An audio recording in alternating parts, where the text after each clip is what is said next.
heading is tertiary industries or service industries. So, classification of industry on the basis of activity. First one, primary industry. Second one, secondary industry. Then third one, tertiary industry. We finished primary industries and secondary industry. The third heading is tertiary industries or service industries. Here the service அப்படிங்கிற வேர்டிலே நமக்கு தெரியும். Here they do not produce any goods. They do not produce goods. These industries produce utility services and sell them at a profit. They help trade, industry and commerce. This term also includes auxiliaries to trade like banking, insurance, warehouse, advertisement, etc. So service industries do not produce goods.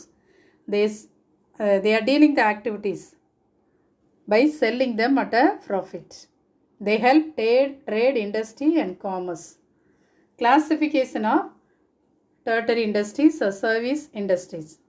First one, personalized service. Second one, public service. Third one, distributive service, financial service, quaternary service and quinary service. So their services are classified into 6 on the basis of tertiary industries. First one, personalized service. So individual and private institutions selling their services to others. For example, individual for example servants work, servant maid, plumber work for other house. இந்த மாதிரி plumber செய்கிற வேலை, ஒரு electrician செய்கிற வேலை, இதெல்லாம் வந்து personalise service. அவங்க செய்கிற வேலைக்கான அமௌண்ட்டை வந்து அவங்க என்ன செஞ்சுப்பாங்க, ஒரு ரிவார்டு மாதிரி வாங்கிப்பாங்க. Then public service, government hospital, school, police, government offices etcetera. இவங்களோட சர்வீசஸ் அப்படின்னு பார்த்தோன்னா provide services to the people on behalf of the government without profit motive. இவங்களோட எய்ம் வந்து லாபம் சம்பாதிக்கிற நோக்கம் கிடையாது. கவர்மெண்ட்டோட ஹெல்ப்பில் அவங்க என்ன செய்வாங்க, ஆன் பிஹாஃப் ஆஃப் கவர்மெண்ட் இவங்க வந்து என்ன செய்வாங்க, ஹாஸ்பிட்டலு, ஸ்கூலில், போலீஸ், கவர்மெண்ட் ஆஃபீஸஸ் இங்கெல்லாம் வந்து என்ன செய்வாங்க, ஒர்க் பண்ணுவாங்க. தென் டிஸ்ட்ரிபியூட்டிவ் சர்வீஸ். டிஸ்ட்ரிபியூஷன் அப்படின்னாலே அது வந்து பிரித்து கொடுக்குறது. ஃபார் எக்ஸாம்பிள், டிரான்ஸ்போர்ட்டேஷன் இல்லை அப்படின்னா நம்மளால் நினச்சி கூட பார்க்க முடியாது. நம்ம ஒரு ஊரில் இருந்து என்னது இன்னொரு இடத்துக்கு போக முடியாது. அதுபோல் ஒரு லாட் ஆஃப் திங்ஸ் வந்து நிறைய ப்ரொடியூஸ் பண்ணுறாங்க. வேர்ஹவுஸ் அப்படிங்கிறது ஒன்று இல்லை அப்படின்னா அதெல்லாம். ஸோ இந்த மாதிரி ஒர்க் பண்ணுறவங்கள தான் என்ன சொல்லணும்னா distributive services. Transportation, warehousing, logistics, salesmanship etcetera come under this type of service. Then financial services, அதாவது ஒரு பிஸ்னஸ் மேனாக இருக்கட்டும், இல்லை ஒரு இண்டிவிஜுவல் பர்சனாக இருக்கட்டும், மணி இஸ் எசென்சியல். அந்த ஃபினான்ஸை வந்து அவங்களுக்கு ப்ரொவைட் பண்ணுறது யார் அப்படின்னு கேட்டிங்கன்னா bank. So banking, factoring, accounting and insurance etc. are grouped under this type of service. Then quaternary service. Professional or specialized skills and high technology are used to provide this type of services. For example, nowadays we are using internet.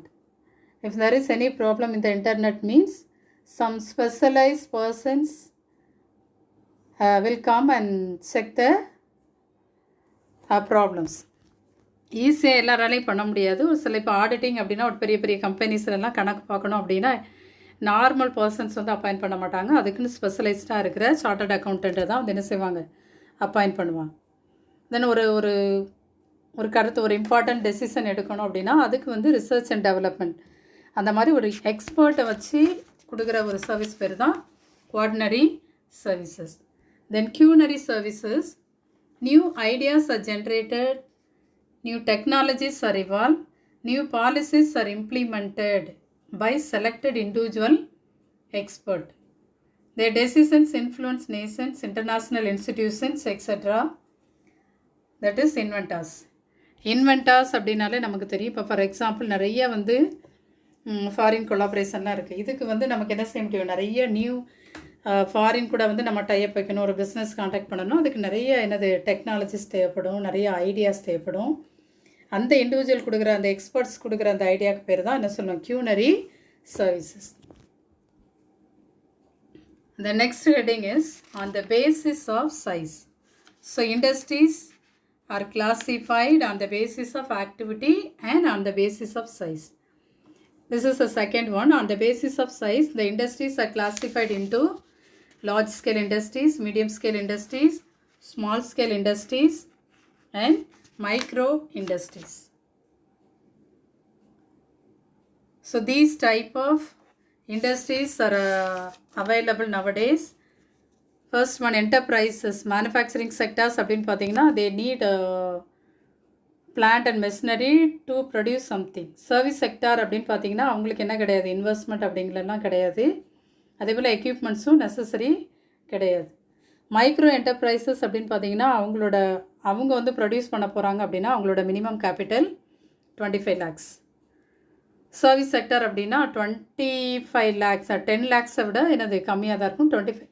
10 lakhsக்கு அதிகமாக இருக்கும், ஆனால் 25 lakhs வந்து என்னது கம்மியாக இருக்கும். So micro enterprises manufacture பண்ண போகிறாங்க அப்படின்னா அவங்களோட capital amount does not exceed 25 lakhs. Service sector does not exceed 10 lakhs. Then small enterprises அப்படின்னு பார்த்தீங்கன்னா மோர் தென் 25 lakhs but not exceeding 5 crores. Service sector அப்படின்னு பார்த்தீங்கன்னா மோர் தென் லேக்ஸோட கம்மியாக 10 lakhs but not exceeding 2 crores. Then medium enterprises more then 5 crores but not exceeding 10 crores. இங்கே வந்து பார்த்திங்கன்னா 2 crores but வந்து 5 crores-க்கும் 2 crores-க்கு அதிகமாக 5 crores-க்கு கம்மியாக இருக்கும். தென் லார்ஜ் ஸ்கேல் என்டர்பிரைசஸ் அப்படின்னு நமக்கு தெரியும் 5 crores 10 crores above, தென் 5 crores above. தென் காமர்ஸ் நம்ம பார்த்தோம், the industries help us commerce and trade, அந்த ஆக்சிலரிஸ் ஆஃப் ட்ரேட் வந்து ஹெல்ப் பண்ணுது அப்படின்னு பார்த்தோம். காமர்ஸ் அப்படின்னா நமக்கு தெரியும், commerce refers to all those activities which are necessary for bringing goods from the place of production to the place of their consumption. So production பிளேஸ்லேருந்து consumption பிளேஸுக்கு வந்து திங்ஸை கொண்டு வரதுக்கு என்னென்ன ஆக்டிவிட்டீஸ், என்னென்ன டிரான்சாக்ஷன் தேவையோ அதெல்லாம் பண்ணுறது எல்லாமே வந்து என்ன சொல்லுவோம், காமர்ஸ் தான் சொல்லுவோம். ஒரு டெஃபினிஷன் கொடுத்துருக்காங்க. According to Evelyn Thomas, commercial operation deal with the buying and selling of goods, the exchange of commodities and the contribution of finished product. So buying and selling பார்ப்பாங்க, குட்ஸை எக்ஸ்சேஞ்ச் பண்ணுவாங்க, finish ப்ராடக்டை ஒரு இடத்துலேருந்து இன்னொரு இடத்துக்கு கொண்டு வருவாங்க. ஸோ இந்த மாதிரி எல்லா ஆக்டிவிட்டீஸும் பண்ணுறது தான் என்ன சொல்லுவோம், காமர்ஸ்ன்னு சொல்லுவோம். Commercial operation deal with the buying and selling of goods, the exchange of commodities and the contribution of finished product. Then commerce include not only trade but also services. They are transport, warehouse, packaging, insurance, banking, and sales promotions which are incidental or auxiliaries of trade. So commerce includes the following activities. First one, trade. Trade அப்படின்னாலே நமக்கு தெரியும், buying and selling, ஒரு பொருளை வாங்கி விற்கிறதா என்ன சொல்லுவோம், trade சொல்லுவோம். So trade is an essential part of commerce. The term trade is used to denote buying and selling. It helps in making the goods produced available to ultimate consumer or users. Therefore, one who buy and sell is a trader. So, ஒரு பொருளை வாங்கி விற்கிறவரை வந்து நம்ம trader அப்படின்னு சொல்லுவோம். So buying and selling அப்படின்னாலே இது என்ன தான், ட்ரேடு தான். The trader is a middleman between the producer and the consumer. So, trade may be classified into internal trade or external trade. Internal trade na within the country, external trade na within 2 or more countries. அதுக்கப்புறம் internal ட்ரேடை வந்து என்ன பிரிப்போம்னா wholesale trade, retail trade அப்படின்னு பிரிப்போம். External trade வந்து bilateral, unilateral, multilateral அப்படின்னு இருக்குது. அதை வந்து import, export and end report அந்த மாதிரி பிரிப்போம். It will be seen later. Then transportation. So transportation அப்படின்னா with the help of transport only the goods are moved from one place to another place. The transport அப்படிங்கிறது இல்லை அப்படின்னா நம்மளால் நினச்சி கூட பார்க்க முடியாது. We cannot move from one place to another. So selling all the goods produced or near the production place is not possible. நம்ம எந்த இடத்துல திங்ஸை வந்து ப்ரொடியூஸ் பண்ணுறோமோ அந்த இடத்துல எல்லாம் விற்கும் அப்படின்னு நம்மளால் சொல்ல முடியாது. ஸோ அந்த டைமில் பார்த்திங்கன்னா கன்சியூமர் வந்து டிஃப்ரெண்ட் பிளேசஸில் இருப்பாங்க. வேறு வேறு இடத்துல இருக்கிறவங்களுக்கு பொருள் தேவைப்படும். அவங்களுக்கு சேல்ஸ் பண்ணுறதுக்கு நமக்கு வந்து என்ன தேவைன்னா ஒரு மீடியேட்டர் தேவை. அந்த மீடியேட்டர் தான் நம்ம யாருன்னா transportation. With the help of men and materials the goods are move from one place to another place. அதை தான் என்ன சொல்லணும்னா டிரான்ஸ்போர்ட் அப்படின்னு சொல்லுவோம். Then banking. Nowadays we cannot think of business without bank. Bank இல்லை அப்படின்னா பிஸ்னஸே கிடையாது. ஒருத்தர் வந்து பிஸ்னஸை ஸ்டார்ட் பண்ணனாலும் அதை வந்து ஸ்மூத்தாக run பண்ணனாலும் we require money. So business activities cannot be undertaken unless funds are available for recurring assets, purchasing raw material and meeting other expenses. ஒரு பிஸ்னஸ் ஸ்டார்ட் பண்ண போகிறோம், அதுக்கு ஃபண்டு தேவை.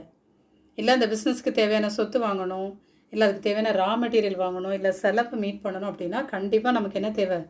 பணம் வந்து தேவை. So necessary funds can be obtained from banks. So thus banking helps business activities overcome the problem of finance. So இந்த banks வந்து பிஸ்னஸ் ஆக்டிவிட்டீஸ்க்கு இருக்கிற பண பிரச்சனை வந்து என்ன செய்யுது? தீர்த்து வைக்குது. தென் இன்சூரன்ஸ். இப்போ பிஸ்னஸ் நம்ம பண்ணிகிட்ருக்கோம் அப்படின்னா அதில் நிறைய ரிஸ்க் இருக்கும். என்ன எப்படி எக்ஸ்பெக்ட் பண்ணுவோன்னே சொல்ல முடியாது.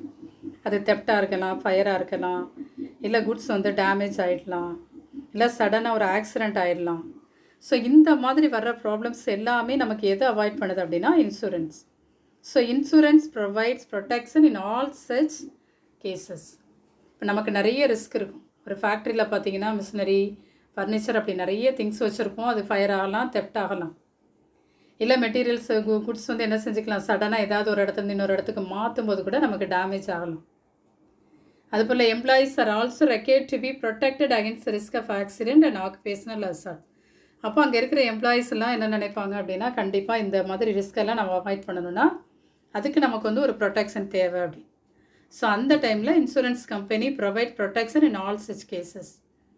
அந்த payment of a nominal premium, the amount of loss or damage and compensation for injury if any can be recovered from the insurance company. அது மந்த்லியோ இல்லை குவார்ட்டர்லியோ அவங்க வந்து அந்த கம்பெனிக்கு வந்து என்ன செய்வாங்க, ப்ரீமியமாக கட்டும்போது நமக்கு ஏதாவது டேமேஜ் வந்தால் அவங்களே என்ன செஞ்சுப்பாங்க, லாஸ் வந்தால் அதை ரெக்கவர் பண்ணுவாங்க. Then warehousing. வேர்னா ப்ராடக்ட், ஹவுஸ்னா பிளேஸ். ஸோ ஒரு பொருளை வைக்கிற இடத்துக்கு பேர் தான் வேர் ஹவுசிங், ஸ்டோரேஜ். இப்போ நமக்கு தெரியும் சில குட்ஸ் வந்து இயர் ஃபுல்லாக ப்ரொடியூஸ் பண்ணுவாங்க, அதனோட யூசேஜ் வந்து கொஞ்சம் டைம் தான் இருக்கும். சில ப்ராடக்ட் வந்து கொஞ்ச நாள் யூஸ் பண்ணுவாங்க, அதனோட யூசேஜ் வந்து ப்ரொடக்ஷன் வந்து வருஷம் ஃபுல்லாக இருக்கும். இந்த மாதிரி மாற்றி மாற்றி வரும்போது நமக்கு எப்போ யாருக்கு தேவையோ அப்போ வந்து அதை சேவ் பண்ணி வைக்கிறதுக்கு அந்த குட்ஸ் வேணும் அப்படின்னு சொன்னால் அந்த டைமுக்கு கிடைக்கணும்னா கண்டிப்பாக இதுக்கு வந்து சர்வீஸ் பண்ணுறது யாருன்னா warehousing. So warehousing is a place where we have to keep our things. அதாவது விற்காத பொருளோ இல்லை உடனடியாக நம்ம யூஸ் பண்ணாத பொருள் இல்லை ஒரு 6 மாதம் கழித்து தேவைப்படுற இந்த மாதிரி பொருள் எல்லாமே என்ன செஞ்சுருப்போம் அப்படின்னா அதை நம்ம பாதுகாப்பாக வச்சுருப்போம். அந்த ஒரு ஸ்பெஷல் அரேஞ்ச்மெண்ட், அதுக்கு பேர் தான் என்ன சொல்லுவோன்னா வேர் housing. A special arrangement must be made for storage of goods to prevent loss or damage. இப்போ சில ப்ராடக்ட் அப்படி வச்சுருந்தோன்னா வெயிலில் சேதம் ஆயிடலாம், இல்லை மழையில் ஏதாவது ஆயிடலாம், இல்லை அப்படி அதை யூஸ் பண்ணாமலே போட்டிருந்த ஐடியல் அப்படின்னா கூட அது கூட என்ன செய்யும், ப்ராப்ளம் ஆகிடும், டேமேஜ் ஆகிடும். ஸோ இதெல்லாம் அவாய்ட் பண்ணுறதுக்காக ப்ராப்பர் வேர் ஹவுசிங் ஃபெசிலிட்டிஸ் வந்து கொடுக்குறாங்க. ஸோ இதெல்லாம் வந்து commercial activities. And warehousing helps business firms to overcome the problem of storage and the facilities, the availability of goods when needed. So prices are thereby maintained at a reasonable level through continuous supply of goods. The next heading, last heading, comparison between industry, commerce and trade. So industry அப்படின்னா திங்ஸை வந்து produce பண்ணுறதுன்னு சொல்லுவோம். Commerce அப்படின்னா production பிளேஸ்லேருந்து அது consumer கைக்கு கிடைக்கிறதுக்கு நிறைய ஆக்டிவிட்டீஸ் வந்து அதில் இன்வால்வ் ஆகும். ட்ரேட் அப்படின்னா ஜஸ்ட் பையிங் அண்ட் செல்லிங். இப்போ இண்டஸ்ட்ரி மீனிங் என்னென்னு பார்க்கலாம். இண்டஸ்ட்ரி அப்படின்னா extraction, reproduction, conversion, processing and construction of useful product. Then commerce activities involving in the distribution of goods and services. Trade, purchase of sale. Then scope consists of all activities involving conversion of material and semi-finished product into finished product. பாதி முடிஞ்ச பொருளையோ இல்லை ரா மெட்டீரியலையோ என்னது full finish ப்ராடக்டை மாற்றுறது தான் industry.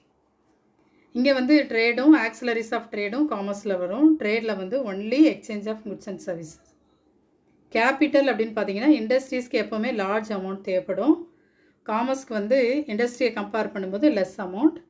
But ட்ரேடுக்கு வந்து small capital is essential. Then risk. பிஸ்னஸில் நமக்கு தெரியும் எப்போவுமே வந்து என்னது ரிஸ்க் வந்து லெஸ் அப்படின்னு சொல்லுவோம். காமர்ஸில் ரிஸ்க்கு லெஸ். காமர்ஸை கம்பேர் பண்ணும்போது ட்ரேடில் வந்து லெஸ் ரிஸ்க். ஆனால் இண்டஸ்ட்ரி அப்படின்னு பார்க்கும்போது என்ன செய்யுது, ப்ராடக்ட் பண்ணுற எல்லாமே சேல் ஆகும்னு சொல்ல முடியாது. ஸோ ரிஸ்க் வந்து ஹை. தென் சைடு அப்படின்னு பார்த்தீங்கன்னா இண்டஸ்ட்ரீஸ் வந்து ப்ரொடியூஸ் மட்டும் தான் பண்ணுறாங்க. ஸோ அவங்க வந்து சப்ளை சைடு. பட் காமர்ஸ் வந்து என்ன பண்ணுறாங்கன்னா ப்ரொடக்ஷன் குட்ஸை வந்து எனது கன்சியூமருக்கு தேவையான அளவுக்கு கொண்டு போகிறது. ஸோ இங்கே வந்து என்ன இருக்கும் அப்படின்னா டிமாண்ட் சைடு இருக்கும். ட்ரேட் அப்படின்னா buying and selling. So buying அப்படிங்கும்போது டிமாண்ட் இருக்கும், செல்லிங் வந்து சப்ளை இருக்கும். ஸோ சப்ளை அண்ட் டிமாண்ட் ரெண்டுமே வந்து கனெக்ட் ஆகிருக்கு. இந்த last one utility creations. It create form utility. அதாவது இண்டஸ்ட்ரீஸில் பார்த்தீங்கன்னா ஒரு ரா மெட்டீரியலை ஒரு ஃபினிஷ்டு ப்ராடக்டாக மாற்றுறாங்க, ஒரு முழு உருவமாக கொடுக்குறாங்க. So form utility. காமர்ஸ் வந்து பிளேஸ் யூட்டிலிட்டி. ப்ரொடக்ஷன் பிளேஸ்லேருந்து கன்சப்ஷனுக்கு என்ன செய்கிறாங்க, கொண்டு வராங்க. So create place utility. Trade வந்து create possession utility, buying and selling. அதாவது ஒரு ஓனர் கையில் இருக்கிற பொருளை இன்னொருத்தருக்கு மாற்றி கொடுக்குற ஒரு ப்ரொசீஜருக்கு பேர் தான் trade. So possession utility. So these are the difference comparison between industry, commerce and trade. Meaning, scope, capital, risk, side and utility. Watch the video carefully and revise the lessons. I will see you soon with my next video. Thank you, children.